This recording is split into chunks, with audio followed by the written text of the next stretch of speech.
wrong persons. Most of Christendom don't understand what is at stake in this war. Why is even there a war? You know, is it just because Satan he just simply wanted to take God's place? How did he wage this war? All right? Are we ready, Sister Martin? All right. All right, so in Revelation chapter 12, verse 7 and 8, it says, "And there was war in heaven. Michael and his angels fought against the dragon, and the dragon fought and his angels." His angels simply meaning those who joined him. He did not create anybody. "And they prevailed not, neither was their place found in heaven anymore.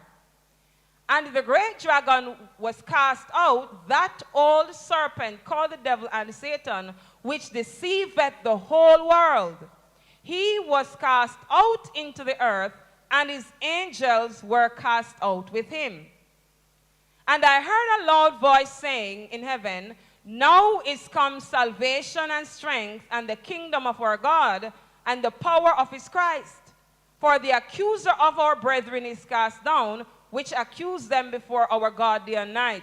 Satan was cast down, and he was cast out. Two different principles, but we're not going to look at that today. It said, "Therefore rejoice, ye heavens, and ye that dwell in them.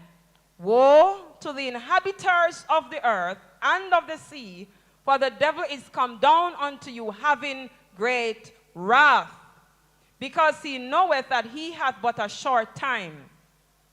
So let us look here. We are told that there was a war in heaven. This war is not a physical war. It is not a war over might. It is a war over right. It is a war, and we're going to see as we go over, whose government is right to rule the universe. And so it is a battle. What was Satan fighting for?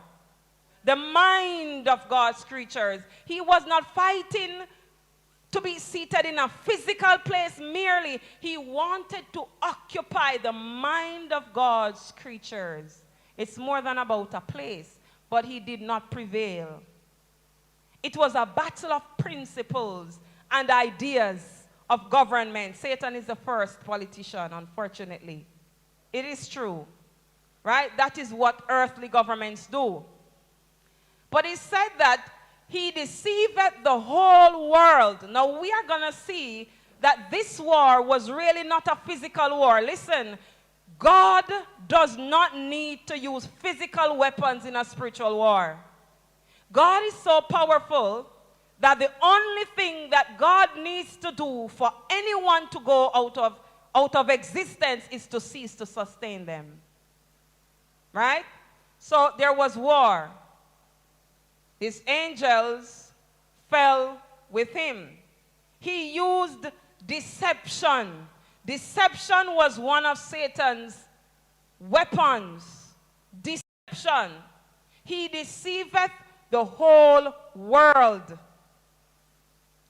Now, the Bible said that his tails drew a third part of the stars. And what does the stars represent again? The angels, right?